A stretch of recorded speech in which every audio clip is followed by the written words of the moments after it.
नमस्कार सभी सुनने वाले दर्शकों का एक बार फिर मैं इंस्पायर पॉइंट यूट्यूब चैनल पर आप सभी का हार्दिक स्वागत अभिनंदन करता हूँ। आज की क्लास शुरू करने से पहले एक मोटिवेशन शायरी के साथ क्लास को शुरू करने जा रहे हैं। राह संघर्ष की जो चलता है, राह संघर्ष की जो चलता है, वही संसार को बदलता है, वही संसार को बदलता है। जिसने रातों से जंग जीती है, जिसने रातों से जंग जीती है, सूर्य बनकर वही निकलता है, सूर्य बनकर वही निकलता है। आज की क्लास शुरू करने जा रहे हैं। पिछले क्लास के अंदर हमने पढ़ा था शौरों के बारे में कि शौर क्या होते हैं, कौन कौन से भाग होते हैं। उन शौरों के बारे में हमने व्यवस्थित तरीके से पढ़ा था कि शौर के कितने प्रकार होते हैं, कितने भेद होते हैं और किस किस भाग को कितने भागों में बांटा गया है। उससे पहले वाले वीडियो यदि नहीं देखें तो उससे पहले सभी से निवेदन रहेगा कि पिछले वीडियो आप जरूर देखें। और आज अपन बात करेंगे व्यंजनों के बारे में। तो आज का टॉपिक रहेगा हमारा व्यंजन।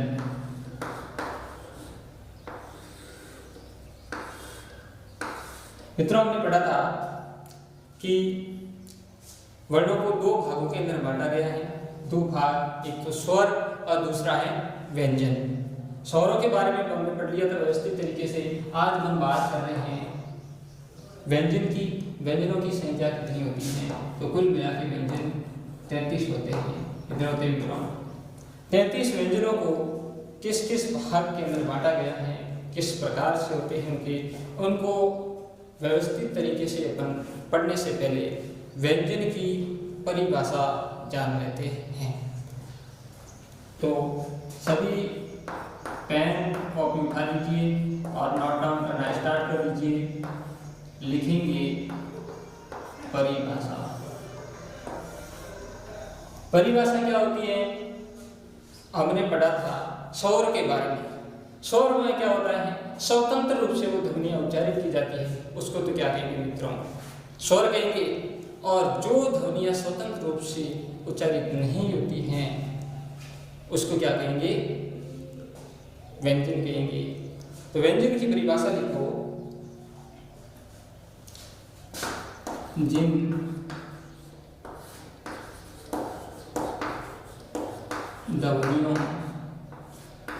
ध्वनियों के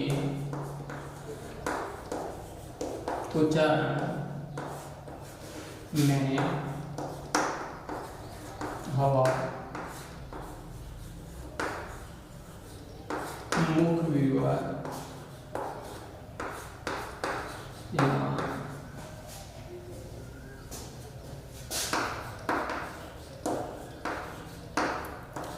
शौर यंत्र में कहीं न कहीं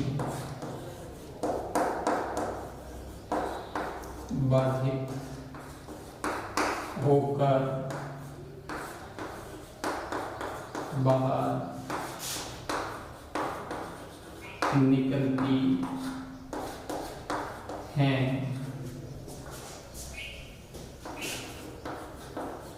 उसे व्यंजन कहते हैं। मित्रों, हमने जाना कि जिन ध्वनियों के उच्चारण करने से हवा कहीं न कहीं अपने मुख विवर, अपने मुंह के अंदर कहीं न कहीं टच हो जाती है, उसके बाद उसको कहेंगे व्यंजन। जहां पर स्वतंत्र रूप से उच्चारित नहीं होगी, मतलब बाधित हो गए, बाहर निकलेंगे, तो उसको क्या कहेंगे? व्यंजन कहेंगे। मतलब हवा मुख से बाहर निकलती हैं तो कहीं न कहीं इस प्रकार से टच हो जाती हैं। इसको कितने भागों के अंदर बांटा गया है? पहला भाग है अध्ययन की सुविधा के अनुसार व्यंजनों के प्रकार। मित्रों, पहला प्रकार होगा अध्ययन की सुविधा के अनुसार इसको 3 भागों के अंदर बांटा गया है।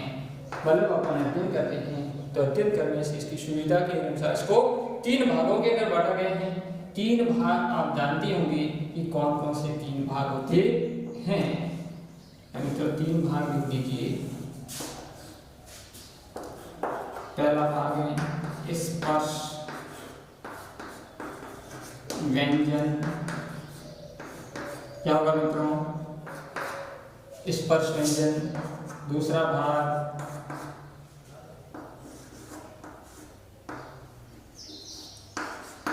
अंतस्थ व्यंजन और तीसरा भाग है ऊष्म व्यंजन। मित्रों, इसको 3 भागों के अंदर बांटा गया है। अंतस्थ व्यंजन, ऊष्म व्यंजन और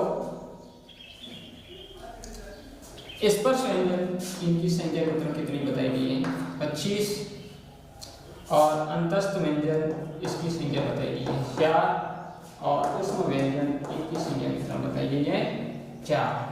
कौन कौन से होते हैं स्पर्श व्यंजन और कौन कौन से होते हैं ऊष्म व्यंजन और कौन कौन से होते हैं अंतस्थ व्यंजन? इसको व्यवस्थित तरीके से आप सभी जानते होंगे। मैं आपको बता देता हूँ कि स्पर्श व्यंजन के अंदर 25 संख्या आती है। क वर्ग से लेके प वर्ग तक। मित्रों, क वर्ग पूरा इसमें आएगा, फिर छ वर्ग, त वर्ग, त वर्ग और फिर प वर्ग। मतलब स्पर्श व्यंजन के अंदर ये चारों के चार 5 वर्ग आएंगे। इसमें ट वर्ग है, त वर्ग है और प वर्ग है। वर्ग से आप जानते होंगे कि इसका अर्थ क्या होता है।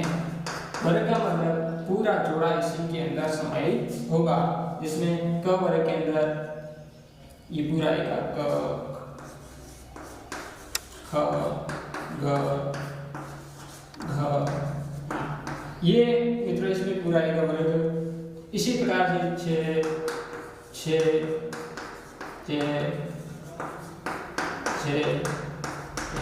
यह आएगा। इसी प्रकार से वर्ग का भी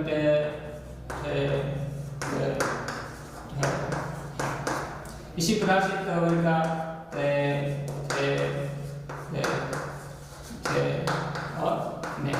और प वर्ग में पर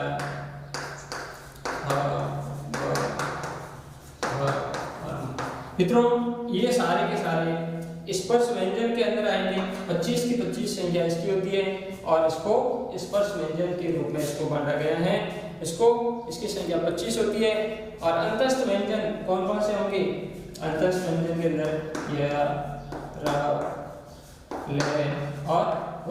इनकी संख्या 4 होती है और इसको अंतस्थ व्यंजन के रूप में जाना जाता है। और ऊष्म व्यंजन आप जानते होंगे 6 और ये मित्र आएंगे ऊष्म व्यंजन के अंतर्गत। उच्चारण अध्ययन की सुविधा के अनुसार इसको 3 मुख्य भागों के अंदर बांटा गया है और 3 भाग इसके ये होते हैं स्पर्श व्यंजन, अंतस्थ व्यंजन और ऊष्म व्यंजन। मित्रों 3 प्रकार से इसको बांटा गया है। अगला भाग है, ये एक बार आप बता दीजिए। उसके बाद दूसरा इसको भागों में बांटा गया। एक आप पढ़ते होंगे कोश और अघोष या कंपन कह सकते हैं। एक मित्रों इसको एक बार बता दीजिए, उसके बाद इसको मैं बता के ऊपर लिख देता हूँ।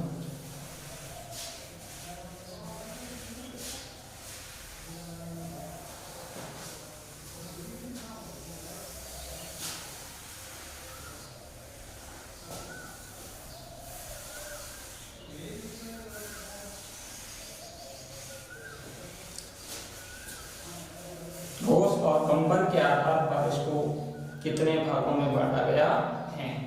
दूसरा इसका पहला हमने पढ़ा अध्ययन की सुविधा के अनुसार इसको 3 भागों में बांटा, और दूसरा है घोष, यहाँ कह सकते हैं कंपन के आधार पर व्यंजनों का वर्गीकरण या प्रकार कह सकते हैं, इसको बांटा गया है। ठीक है, इसमें मित्रों एक तो वर्ण होंगे घोष और एक होगा अघोष। इसको 2 प्रकार से बांटा गया है। कौन कौन से इसके अंदर मित्रों आएंगे, ध्यान दीजिए।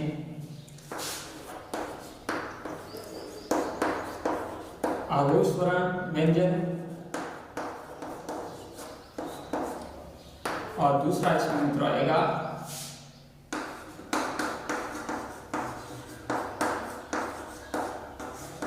सघोष व्यंजन। घोष क्या होता है, अघोष क्या होता है, ये जानना जरूरी होता है। घोष में क्या होगा, हवा मुख विवश आएगी, बारिश आएगी, तो कहीं भी क्या होगा, कंपन पैदा होगा उसके अंदर, और इस अघोष के अंदर कहीं प्रकार से कंपन नहीं होगा। इसलिए बांटा गया है, इसका आधार ही है। कंपन के आधार पर व्यंजनों का वर्गीकरण हम कर रहे हैं कि कौन कौन से ऐसे वर्ण हैं जिनका उच्चारण करने पर हमें कंपन पैदा होता है, मुंह में कंपन पैदा होता है, वो कौन कौन से वर्ण आएंगे इसके अंदर। इसके अंदर आएंगे प्रत्येक वर्ग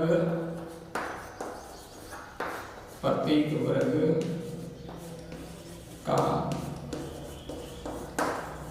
पहला व दूसरा वर्ण।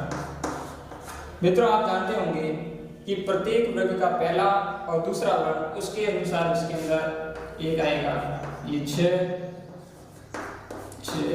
और ये तालिबी 6। मित्रों ये इसी के अंदर आएंगे कि कौन कौन से आएंगे, प्रत्येक वर्ग का पहला और दूसरा वर्ण इसी के अंदर है। प्रत्येक वर्ग से आप जानते होंगे वर्ग के अंदर ये जैसे क वर्ग है, क वर्ग के अंदर इसमें आ जाएगा क और ख। इसी प्रकार से 6 वर्ग का इसी के अंदर भी पहला 6, इसी प्रकार से वर्ग का इसका भी पहला और दूसरा, इसी प्रकार से त वर्ग का, त वर्ग के अंदर भी त और थ, इसी प्रकार से क वर्ग का भी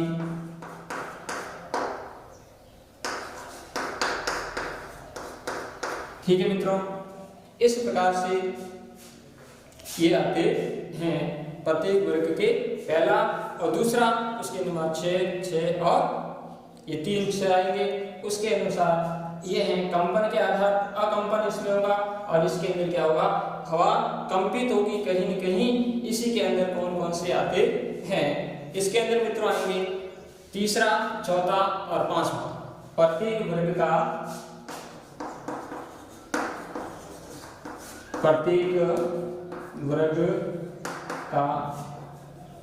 तीसरा, चौथा और पांचवा वर्ण।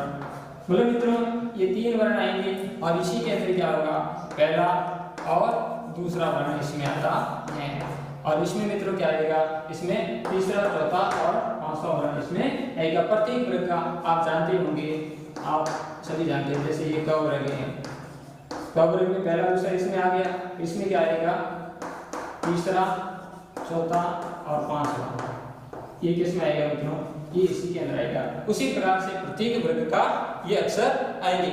उसके अलावा और कौन कौन से वर्ण आते हैं, उसके अलावा मित्रों आते हैं य, र, ल, व और ह। ये मित्रों 5 अक्षर इसमें और आएंगे। इसमें बोलने पर हमें मुंह में कंपन पैदा नहीं होता है, और ये कैसे वर्ण है, घर्षण नहीं होता है, सघोष मतलब इसमें किसी प्रकार का घोष नहीं होता है, इसमें अघोष मतलब घोष नहीं होता है। इसमें घोष होता है, इसमें नहीं होता है। इसका उल्टा है, आप जानते होंगे इसमें आ गया तीसरा, चौथा और पांचवा, और य, र, ल, व और ह ये मित्रों इसी के अंदर आते हैं। इनकी संख्या आप जानते होंगे कि सगोश वर्णों की संख्या आपको पूछे तो आप कितनी बताओगे? 31 इनकी संख्या होगी। और इसका उल्टा इनकी अगोश वर्णों की यदि संख्या आपको बतानी है तो इसकी उल्टी क्या होती? 13। मतलब ये इधर आएगी। बिल्कुल आपके पास आसान तरीका है। इसको यदि अगोश का पूछे तो 13 है, और सगोश का यदि करना है तो आप 3 को पीछे ले जाए और इसकी अगोश हो जाए। मतलब दोनों को याद रखने का बहुत ही अच्छा तरीका है। इस प्रकार से इसको हमने दो भागों के अंदर बांट दिया कि कौन कौन से इसके दो भाग होते हैं। नेक्स्ट है मित्रों, अगला है व्यंजनों को बांटने का तीसरा तरीका पढ़ लेते हैं। प्राणवायु या मुंह के अंदर जो हवा बाहर निकलती है उसके आधार पर भी इसको दो भागों के अंदर बांटा गया है। तो मित्रों प्राणवायु दूसरा एक बार लिख दीजिए। तीसरा तरीका है प्राणवायु के आधार पर व्यंजनों का वर्गीकरण। पहले हमने उच्चारण पर पढ़ लिया, उच्चारण के आधार पर अध्ययन की सुविधा के अनुसार। दूसरा पढ़ लिया घोष या कंपन के आधार पर। तीसरा मित्रों ये है प्राणवायु के आधार पर इसको दो भागों के अंदर बांटा गया है। दो कौन कौन से हैं आप मित्र जानते होंगे सभी और पढ़ते आए हैं, आपने पढ़ा होगा। एक तो होता है अल्प प्राण, क्या होता है मित्रों? एक होता है महाप्राण। दो मित्रों आपने पढ़ा होगा अल्प प्राण अक्षर कौन कौन से होते हैं और महाप्राण के अंदर कौन कौन से प्राण आते हैं। इसको हम दो भागों के अंदर बांट रहे हैं। तो अल्प प्राण के अंदर तो मित्रों आएंगे प्रत्येक वर्ग का पहला, दूसरा और तीसरा। कौन कौन से मित्रों? प्रत्येक वर्ग का पहला, दूसरा, तीसरा अक्षर। और इसमें मित्रों कौन कौन से आएंगे? सॉरी पहला, तीसरा, पांचवा, या पहला, तीसरा और ये पांचवा देगा। और इसमें क्या आएगा? इसमें दूसरा और चौथा महाप्राण।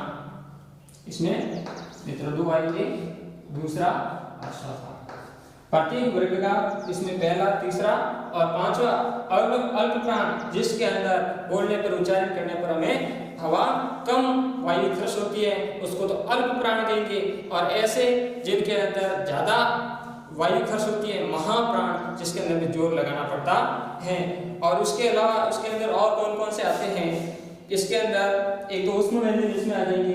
उसके अलावा उष्म व्यंजन इसमें आएंगे, इसके अंदर ज्यादा ऊर्जा खर्च होती है। उष्म व्यंजन मित्र आप सभी जानते होंगे ये मित्र इसमें आएंगे। उष्म व्यंजन इसमें आ जाएंगे महाप्राण के अंदर। और बाकी इसी के अंदर आएंगे सभी स्वर आते हैं मित्रों। सभी स्वर इसमें समाहित हैं। सभी स्वर किसमें आएंगे? इसमें आएंगे। और उसके अलावा इसके अंदर अंतस्थ व्यंजन हैं, ये भी इसी के अंदर आते। सभी स्वर प्लस अंतस्थ व्यंजन। ठीक है मित्रों, आपने जाना इनकी संख्या कितनी होती है। इनकी संख्या 14 होती है और इनकी संख्या 30 होती है। महाप्राण ये 14 होते हैं और ये अल्प प्राण है, ये इनकी संख्या 30 होती है। अल्प प्राण के अंदर सभी स्वर आ जाएंगे, 11 स्वर इसमें आ जाएंगे। और पहला, तीसरा और पांचवा वर्ग प्रत्येक वर्ग का अक्षर आ जाएगा। उष्म व्यंजन, उसके अलावा प्रत्येक वर्ग का दूसरा और चौथा। उसके अलावा ये सभी कुल मिला के ये महाप्राण और ये अल्प प्राण। मित्रों हमने 3 प्रकार इनके जाने कि कौन कौन से होते हैं। पहला अध्ययन की सुविधा के अनुसार हमने जाना व्यंजनों का वर्गीकरण। दूसरा हमने पढ़ा कोश या कंपन के आधार पर। और तीसरा हमने पढ़ा प्राण वायु के आधार पर व्यंजनों का वर्गीकरण। 3 प्रकार हमने पढ़े हैं। अगला प्रकार होगा वो अगले वीडियो के अंदर हम आपको व्यवस्थित उच्चारण के आधार पर आपको बताएंगे और नेक्स्ट वीडियो के अंदर उस क्लास को देखिए, उस क्लास के अंदर आपको बताया जाएगा। एक बार इस channel inspire point YouTube channel को सब्सक्राइब कीजिए और हमारी वीडियो आपको सबसे पहले मिले इसलिए बेल आइकन को प्रेस कीजिए। नेक्स्ट वीडियो के अंदर मिलते हैं, तब तक थैंक यू सभी को एक बार पुनः धन्यवाद।